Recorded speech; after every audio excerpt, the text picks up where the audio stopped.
مہندر ہردیو مکمل طور پر حضرت نظام الدین اولیاء کی جانواز شخصیت کے زیر اثر آ چکا تھا۔ وہ بڑے بڑے سادھوؤں اور جوگیوں سے ملا تھا۔ اس نے اپنے ہم مذہبوں کی سخت ترین ریاضتیں بھی دیکھی تھیں، مگر اسے کسی رشی منی نے اس قدر متاثر نہیں کیا تھا کہ وہ ان کے حلقہ ارادت میں شامل ہو جاتا۔ اس کے برعکس مہندر ہردیو حضرت نظام الدین اولیاء کی ایک نظر کی بھی تاب نہ لا سکا۔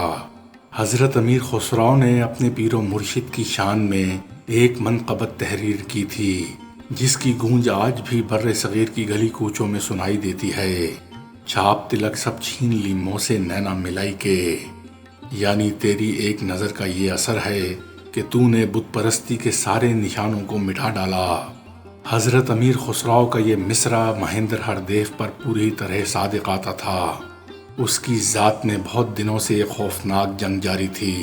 کعبے کا تصور مہندر ہردیو کو اپنی طرف کھینچتا تھا، مگر پیروں میں بت خانے کی زنجیریں پڑی تھیں۔ آخر محبوب الہی کی نگاہ کیمیا اثر رنگ لائی اور مہندر ہردیو نے اپنے عقیدے کی تمام بندشوں کو توڑ ڈالا۔ ایک دن حاضرین مجلس کے سامنے عرض کرنے لگا، حضور یہ تو فرمائیں کہ مسلمان کس طرح بنتا ہے؟ جب تو اللہ کو ایک مان لے گا اور رسول اللہ صلی اللہ علیہ وآلہ وسلم کی رسالت کو تسلیم کر لے گا تو مسلمان ہو جائے گا۔ اگر مسلمان ہونا اتنا ہی آسان ہے تو مجھے اسی وقت مسلمان کر لیجئے۔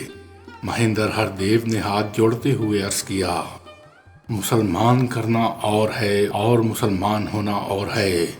حضرت نظام الدین اولیاء نے ایمان لانے کی وضاحت کرتے ہوئے فرمایا، مسلمان کرنے کے لفظ سے ظاہر ہوتا ہے کہ اس میں کسی قسم کا جبر و دباؤ، لالچ یا ذاتی غرض بھی شامل ہے، اور مسلمان ہونا ایک الگ بات ہے۔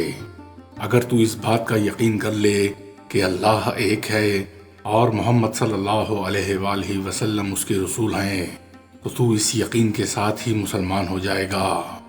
مہندر ہردیو پر حضرت نظام الدین اولیاء کے ارشاد گرامی کی اس قدر ہیبت طاری ہوئی کہ وہ گھبرا کر کہنے لگا، مجھے پورا یقین ہے کہ اللہ ایک ہے اور محمد صلی اللہ علیہ وآلہ وسلم اس کے رسول ہیں۔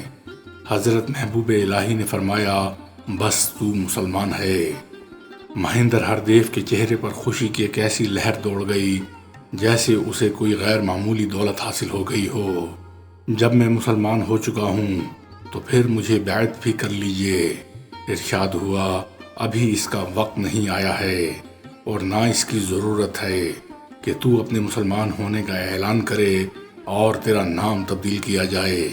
مہندر ہردیو حضرت محبوب الہی کے حکم پر عمل کرتا رہا، مگر اس کے ساتھ ہی وہ حلقہ ارادت میں شامل ہونے کے لیے بے چین رہتا تھا۔ آخر کچھ دنوں بعد اس نے عرض کیا، حضور مجھے بیعت کا شرف بھی بخش دیجئے، ورنہ یہ خلش مجھے ہمیشہ بے قرار رکھے گی۔